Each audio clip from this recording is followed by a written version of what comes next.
हमारे से गद्दारी करता है, ये लोग कभी नहीं सुधरेंगे, ये लोग कभी नहीं सुधरेंगे। इनको तब तक ईंट का जवाब पत्थर से नहीं दिया जाएगा, तब तक नहीं सुधरेंगे ये लोग। ये दुर्घटना हुई है, हिंदुओं को मारा गया है, पाकिस्तान की सपोर्ट है। गाड़ी में भी हिंदू लिखा रखा, तो मैं अपने बच्चे को बोल रही थी कि वो भी हटाया जाए, क्योंकि हमें तो डर लग रहा है ना। अभी 26 लोग मारे गए हैं। ये पूरे हिंदुस्तान के लिए पूरी शर्मनाक बात है और इस कौम का सदियों से यही हाल है जो आज तक नहीं सुधरी और ना सुधरना चाहती है। ये बिल्कुल गलत है जो भी ये जो आतंकवादी किया है, इसमें बिल्कुल पूरा पाकिस्तान के हाथ है, इसमें और कुछ भी नहीं है। नमस्कार, आप एक कुछ मंदिर की तस्वीरें देख रहे हैं। और मंदिर में वन इंडिया क्यों आया? मंदिर में वन इंडिया इसलिए आया है कि बात जो घटना कश्मीर में हुई है, जिस तरीके से जघन, एक तरीके से कहना चाहिए हत्याकांड हुआ है, या कहना चाहिए किस तरीके से आतंकी बहुत ही दर्दनाक घटना हुई और हिंदुओं को मारा गया, ये कहा जा रहा है। और ये सच भी कहा जा रहा है, क्योंकि वहाँ पर पीड़ितों ने बताया कि उनसे पूछा गया कि तुम्हारा नाम क्या है। जब पता लग गया हिंदू हो, मार दो। कलमा भी पढ़वाया गया, नहीं पढ़ा, मार दिया गया। तो हम समझना चाहते हैं आखिर मंदिर में जो लोग बैठे हैं, जो हमारे धर्म गुरु हैं, आचार्य हैं, वो इस चीज़ों को कैसे देखते हैं। हमारे साथ आचार्य जी, आपका शुभ नाम क्या है? अशोक बाबा है, वैसे मेरे को दीप संत सेवानंदपुरी हूँ मैं। तो सेवानंद जी, ये जो घटना हुई है उसको आप कैसे देखते हैं? आपके मन में किस तरह की पीड़ा है? क्या लगता है आपको, क्यों हो गया ये सब? ये घटना बड़ी दुखदाई है और ऐसी घटना होनी नहीं चाहिए जो उन्होंने, मुस्लिम ने, पाकिस्तानियों ने, जो हिंदुओं को, आज मेरे दिल में क्रोध है, जो हिंदुओं को नंगा कर करके मारा गया है, देख देख के कि ये हिंदू है। ऐसा नहीं होना चाहिए था। पाकिस्तान बहुत घिनौना हरकत कर रहा है और जो वहाँ का मुख्यमंत्री है, तब धारा 370 हटी थी, उसके बाद राष्ट्रपति शासन लगा था, आज तक कोई दुर्घटना नहीं हुई। इसके अब्दुल्ला क्या कहते हैं, मुख्यमंत्री है वहाँ का, उसकी सह से ये दुर्घटना हुई है, हिंदुओं को मारा गया है, पाकिस्तान की सपोर्ट है। सर बहुत दुख की बात है। इसके लिए बोलते ना स्पीचलेस हूँ मैं, क्योंकि मैं मोदी सरकार से यही अपील करूँगी, जैसे आप लोग हमारे लिए हर सुरक्षा दिए हैं, देते भी हो, अब जितने भी वहाँ पे घूमने के लिए जाते हैं उनके लिए आप इतना इंतज़ाम कर दो कि उनके लिए, जैसे आप उनका पास बनाते हो या फिर कुछ भी करवाते हैं, तो उनके लिए आप एक हथियार भी प्रोवाइड करेंगे ना। तो सर अगर उस दिन हथियार भी दिया होता किसी के पास, तो एक को तो हम मार ही सकते थे ना। तो उस टाइम हमारे पास कुछ नहीं था, हम लोग निहत्थे मारे गए। आम आदमी हथियार चलाएगा कैसे? आम आदमी हथियार इसलिए चलाएगा, मोदी सरकार से ये अपील है कि कुछ लोगों के लिए ट्रेनिंग दी जाए, हफ्ते में एक दिन के लिए, 1 घंटा के लिए। आर्मी है यहाँ पे, बीएसएफ है, आईटीबीपी हैं, सीएसएफ हैं, बहुत सारे हैं सर। अगर सीखना चाहो और सिखाना चाहे सरकार, तो बहुत साधन है। वो तो फिर सरकार के ऊपर डिपेंड है। हम लोग तो नॉर्मल इंसान हैं, हमें भी आप ट्रेनिंग दे सकते हो। हम खाना नहीं बनाना जानते हैं, हम लोग सब कुछ करना जानते हैं सर। पर हमें मोदी सरकार से अपील है कि प्लीज़ सबको एक हफ्ते के लिए, बच्चों के लिए, ऐसा जैसे आप स्कूल में भी देते हो, तो स्कूल में ही उनका कुछ ना कुछ किया जाए। बहुत सारी ट्रेनिंग्स हैं हमारे पास, आर्मी बताया मैंने पहले भी, तो उनमें आप कर सकते हो। जो धर्म का नाम लेके हाँ सर, हाँ, एक हमें धर्म का नाम, सर अभी तो डर लगता है। देखो मैंने भी माला ले रखी है, अभी तो टीका नहीं लगा रखा माथे पर, डर लगता है सर। आप जैसे अंदर आए इंटरव्यू लेने के लिए, तो आपको पूछने वाले थे कि मैं ही पूछने वाले थे कि आप कौन हो, क्योंकि सर डर लग रहा कोई आ रहा है तो कौन है। क्योंकि मुस्लिम वहाँ पूछा आप नमाज़ पढ़ो या आप हमें बोलो कि आप मुसलमान हो या हिंदू अलग हो जाओ, क्यों सर, क्यों? तो हमें तो गाड़ी में भी हिंदू लिखा रखा, तो मैं अपने बच्चे को बोल रही थी कि वो भी हटाया जाए, क्योंकि हमें तो डर लग रहा है ना अभी। तो कैसे जी जाए, आपको राइफल दी जाए, हाँ, राइफल भी दी जाए सर, ज़रूर दी जाए सर। हर स्कूल में, मैंने आपको बोला ना, आईटीबीपी सब फोर्सेस है सर। हाँ, मेरी ऐसी मांग है कि जाना चाहते हैं जो लोग, उनके लिए पहले से राइफल ट्रेनिंग हो। बिल्कुल होनी चाहिए सर, बिल्कुल होनी चाहिए सर। वहाँ 1 घंटे के लिए आप वहाँ आर्मी है, वहाँ 1 घंटे के लिए सिखाने के लिए, जब इतने लोग हैं तो वहाँ पे 10 लोग प्रोवाइड करिए ना, तो वो भी सिखा सकते हैं। वहाँ के लोगों की शरारत है, वहाँ के मुस्लिम भाइयों की शरारत है, हमारे से गद्दारी करता है, ये लोग कभी नहीं सुधरेंगे, ये लोग कभी नहीं सुधरेंगे। इनको तब तक ईंट का जवाब पत्थर से नहीं दिया जाएगा तब तक नहीं सुधरेंगे ये लोग। 26 लोग मारे गए हैं, ये पूरे हिंदुस्तान के लिए पूरी शर्मनाक बात है। और इस कौम का सदियों से यही हाल है जो आज तक नहीं सुधरी और ना सुधरना चाहती है। तो पाठक जी, ये जो पूरी घटना है इसके मन में आपके किस तरह की पीड़ा है, क्या लगता है, क्या मांग करते हैं सरकार से? पूरी चीज़ें बताइए सर, पीड़ा क्या है? देखिए, इसमें बहुत ज़्यादा जनाक्रोश है, ठीक है। ये मानवता के ऊपर हमला हुआ है। सदियों से दानव और मानव की लड़ाई रही है। ये दानवों का कृत्य है, ठीक है।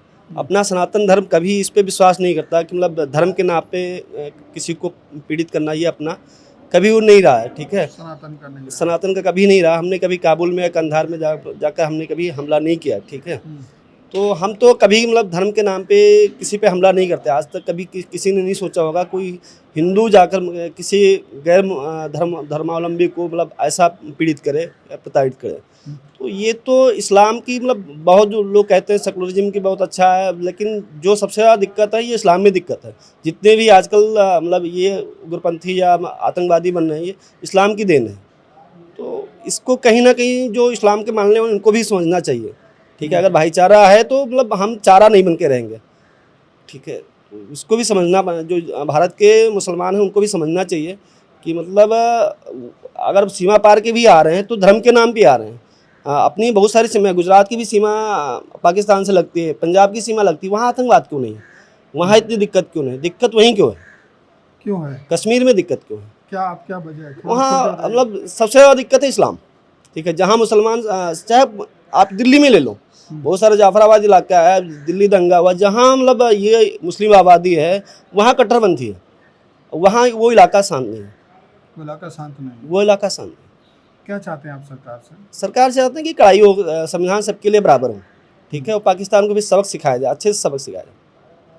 और जो कश्मीर में आप जो बता रहे हो कि वहाँ भी जिस तरह आपने कहा वहाँ धारा 370 हटाया है, उसका भी मतलब उसको पूर्ण मतलब अपने केंद्र सरकार अपने पूरे कब्जे में ले ले, ठीक है। और वहाँ ज़्यादा से ज़्यादा हिंदू माइनॉरिटी बस मतलब माइनॉरिटी ना रहे, वहाँ तो अच्छा रहेगा।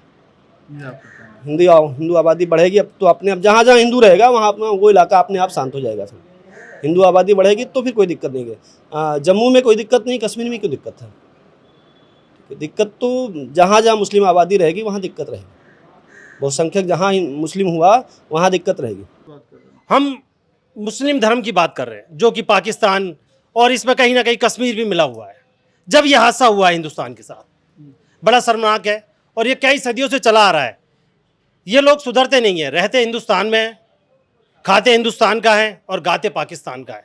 तो मैं तो ये कहूँगा, मोदी जी से मेरी हाथ जोड़ के अपील है, जो 26 शहीद हुए हैं उनका बदला लें और पाकिस्तान को बता दें कि हिंदुस्तान में भी हमारा एक शेर है, नरेंद्र मोदी।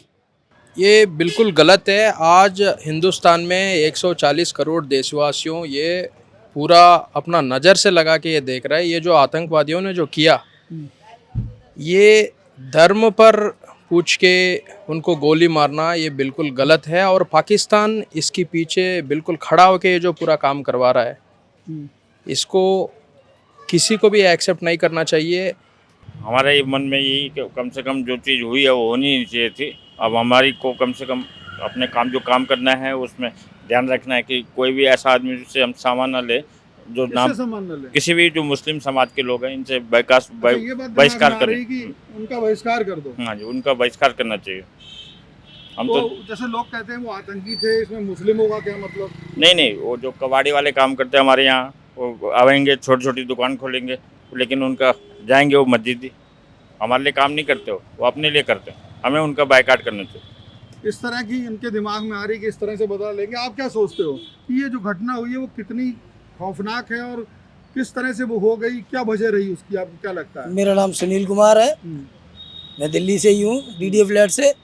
और जो घटना हुई है उसमें बहुत दुखद घटना है, क्योंकि ऐसा नहीं होना चाहिए। जो कि जाति पूछ के मारा गया है, धर्म पूछ के, जाति नहीं पूछी, धर्म पूछा है। हिंदू धर्म को ही टारगेट किया गया है, ना कि किसी मुस्लिम धर्म को। अगर धर्म ना पूछते तो हमारे दिल में कोई भी विचार ऐसा नहीं आता। बहुत दर्द हो रहा है, बहुत दुख है ऐसी दुखद घटना के लिए। पाकिस्तान का ये पूरे साजिश है। हो सकता है कि पाकिस्तान का साजिश हो, पर मुस्लिमों का पूरा साजिश है, ये कहना चाहूँगा कि मुस्लिमों का बाइकाट होना चाहिए। किस तरह से बाइकाट करोगे? ये ऐसे ही बाइकाट करना चाहिए कि हमें हिंदू धर्म को अपनाना चाहिए, हिंदू धर्म से के जो लोग हैं उन्हीं से सामान खरीदना चाहिए। हिंदू धर्म के जितने भी हैं उनसे ही लो, मुस्लिम धर्म से ना तो हमें कुछ खरीदना। आर्थिक आप जो है ढांचे की बात कर रहे हैं। बिल्कुल। विकास जी, अभी इतनी बड़ी घटना हो गई है, लोगों की अलग अलग राय आ रही है, लोगों के अंदर अलग तरह की पीड़ा है, आपके मन में क्या आ रहा है?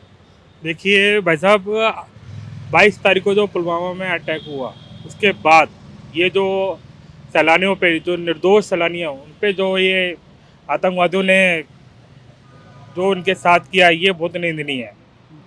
ये पहले कभी ऐसा हादसा कभी नहीं हुआ जब धर्म के नाम, धर्म से पूछ के उन पे गोलियां मारी, उनके प्राइवेट पार्ट पे गोलियां मारी, कपड़े उतार के गोलियां मारी है। आप ये गुस्सा पूरे देश में जन जन तक पहुंच चुका है। ईंट का जवाब पत्थर से मिलेगा। हमारी सरकार, मोदी सरकार ने स्पष्ट कह दिया है, चाहे वो आतंकवादी चाहे कहीं भी बिल में घुसे हो, उसे निकाल के मारेंगे। बिल्कुल। तो आपको क्या लगता है कि ये आतंकी पाकिस्तानी थे या इसमें कुछ और भी लोग शामिल थे? जी, पाकिस्तानी थे या पीओके से आए थे या स्थानीय लोग थे, जो कोई भी हो उन्हें निकाल के मारेंगे। और जिन्होंने उनको सपोर्ट करा उनकी भी खैर नहीं इस बार। जी, आप भले ही दिल्ली में बैठे हैं, लेकिन जो हुआ है उसका पूरा देश हिल गया है। पूरा देश हिल गया है। तो जब क्या मन में आता है कि कौन लोग इसके लिए जिम्मेदार हैं और ये घटना हुई है, 26 लोग मार दिए गए, धर्म पूछ के मार दिए गए, अब आप क्या सोचते हैं, क्या होना चाहिए और क्यों हुआ ये भाई, मानसिकता क्या थी? उनकी मानसिकता केवल ये अटैक हिंदुओं पे था, कोई देश पे अटैक नहीं था। उनकी मानसिकता मुस्लिम मानसिकता थी और ये पाकिस्तान का पूरा हाथ है इसमें। और गवर्नमेंट तो अपने स्तर पे करेगी जो करेगी, लेकिन हम पूरे समाज को करना चाहिए, उनका पूर्ण बहिष्कार करना चाहिए। और मैं मुसलमानों से भी कहना चाहता हूँ, या तो आप देश में रहना है तो हिंदू देश हित में सोचना शुरू कर दो, वरना देश में रहने का तुम्हें कोई अधिकार नहीं रहेगा, तुमसे कोई व्यापार नहीं करेगा, तुम्हारा इस तरह का व्यवहार कोई बर्दाश्त नहीं करेगा। ये जो घटना हुई है इस पे आपकी क्या प्रतिक्रिया है? सर, ये बहुत ही दुर्भाग्यपूर्ण हमारे देश पे एक अटैक है, और ख़ासकर हिंदुओं पे जो उन्होंने ऐसा घृणित काम किया है जो कि नहीं होना चाहिए। अब मैं मोदी जी से ये कहूँगा, इसका पूरा जवाब मिलना चाहिए और अच्छी तरह मिलना चाहिए, उनकी पूरी जर्जर हालत कर देनी चाहिए। इतना आक्रोश है हमारे अंदर। कौन लोग लगता है इसके पीछे, किस तरह की मानसिकता? सर, मानसिकता तो वही कट्टरता वाली उनकी है कि धर्म पूछ पूछ के मारना, ये कोई ना है। इंसानियत के पीछे बिल्कुल वो नहीं है ये। सादा साहब, आप क्या देखते हैं? आपको तो एक तरीके से मैं मानता हूँ, जो जिस तरह के से धर्म पूछ के मारा गया, तो यहाँ के लोगों को भी आपको कहीं ना कहीं आपको अलग निशान, मुस्लिम की जैसे बातें हो रही हैं, हाँ। तो आपको भी तो वो तीखी निगाहों का सामना करना पड़ता होगा। बिल्कुल करना पड़ रहा है, क्योंकि देखिए रोज़ तो कहीं ना कहीं है, हमें भी गुस्सा है इस बात पर कि हमारे ही देश में अटैक होता है और जाति पूछकर, जब धर्म पूछकर मारा जाता है, तो ये बहुत ही निंदनीय है। और मैं चाहता हूँ सरकार से कि इसमें ठोस कदम। आपको वो तीखी निगाहों का सामना करना पड़ता होगा। करना पड़ेगा, क्योंकि ये विभाजन की जो राजनीति कर रहे हैं ना, हिंदुस्तान में हम सुख शांति से रह रहे हैं, हिंदू मुसलमान भाईचारे के साथ रह रहे हैं, लेकिन इन घटनाओं से जिन चीज़ों का सामना मुझे करना पड़ता है, मैं जानता हूँ एक मुस्लिम के तौर पे, तो अब वहाँ पे कहीं ना कहीं लगता है कि जिन्होंने किया उन्होंने आपके भी एक सम्मान पे ठेस पहुंचाई, हमारे आपके धर्म को भी कलंकित किया। हमारे आत्मसम्मान पर ठेस पहुंचाई है, हमारे धर्म का नाम लेकर बदनाम किया है। और हमारा जो भाईचारा, जो आपस में हम रहते हैं, हम किस तरीके से उठेंगे बैठेंगे अगर यही हाल रहा तो? मैं सरकार से निवेदन करूंगा कि इस पर सख्त से कार्रवाई की जाए और उन्हें भी सरेआम गोलियों से भूना जाए। आपकी इस पूरी घटना को देखते हैं, आपके दिमाग में क्या आता है कि ये कौन सी मानसिकता और कैसा ये एक्चुअली प्लान क्या चल रहा है? देखिए, उन्होंने जो भी किया है ना, वो उन्होंने अपनी आसमानी कुरान पढ़ी है, उनमें सूरह तौबा की आयत 9 की 5 है, उसमें साफ लिखा है कि जो भी नॉन मुस्लिम है, जो भी बुत परस्त है, उनको मारो। तो वो कुछ नहीं, वो अपनी किताब के फॉलो कर रहे हैं, मोहम्मद की सुन्नत को फॉलो कर रहे हैं, वो कोई गलत काम नहीं कर रहे हैं, वो अपने उसी हिसाब से ठीक कर रहे हैं। वो तो ठीक कर रहे हैं। हाँ, वो ये ऐसे चलता रहेगा जब तक ये किताब रहेगी। जो भी पढ़ेगा इसको, वो सुन्नत को फॉलो करेगा, तो ये होता रहेगा, ये रुकने वाला नहीं है। आप दो को मारोगे कोई दिक्कत नहीं है, जब तक आप मेन जड़ पे वार नहीं करोगे ना, तब तक ये काम। क्या है जड़? जड़ है आसमानी कुरान किताब इनकी, जहाँ से उसमें सारी टीचिंग आती है ऐसी, जो ये पढ़ते हैं, जो हाँ कट्टरता आती है, जो मदरसे में सिखाई जाती है पूरी, वो है। आपको क्या लगता है इसका? अब वैसे सरकार को क्या करना चाहिए? सरकार को तो देखो ऐसा है कि जो पाकिस्तान है ना, उस पर तो दबा के एक ऐसा अटैक करना चाहिए कि तहलका मच जाए इसे देखते ही। बस मैं ये चाहता हूँ फिलहाल। अच्छा, जितना सरकार ने कश्मीर में अभी विकास किया, वहाँ पे पैसा भी दिया, लोगों को तरह तरह की नई मतलब उनके लिए एक तरह से अवसर मिले, उसका क्या आप देखते हो, असर है वहाँ के लोगों के? नहीं सर, उसका कोई असर नहीं है। वो आपने इलेक्शन में भी देख लिया होगा, उन्होंने जो वोट दिए हैं वो उल्टी मानसिकता वाले लोगों को वोट दिए हैं। बीजेपी को वोट नहीं दिया उन्होंने, ना देंगे वो आगे। वो जितना मर्जी डेवलपमेंट कर लें वहाँ, उल्टी मानसिकता, हाँ वो उनकी वही रहेगी। अभी भी आप जाओगे 90% से पूछोगे, उनकी वही सोच है। जब तक किताब है, जब तक उनकी सोच में कोई चेंज नहीं आने वाला। जब प्रोफेसर है, जब कोई भी कितना पढ़ा लिखा है, वो उसी के हिसाब से चलेगा। बिल्कुल। तो इस तरीके की यहाँ पर जो मैं आया मदनगिरी मार्केट में, यहाँ पे इस तरह के लोगों के जवाब थे इस पूरे मामले पे। अलग अलग तरह की राय थी। किसी का कहना था कि ये जो है कट्टरवाद, और ज़्यादातर का राय यही है कि कट्टरता इसके पीछे है और कट्टरता की वजह से हुआ है। धर्म पूछ के मारा जाना ये पूरे देश को कलंकित करता है और जो भाईचारा की उम्मीद हम करते हैं हिंदू मुस्लिम में, उसमें बहुत बड़ी चोट करता है। फिलहाल मदनगिरी मार्केट से इतना ही।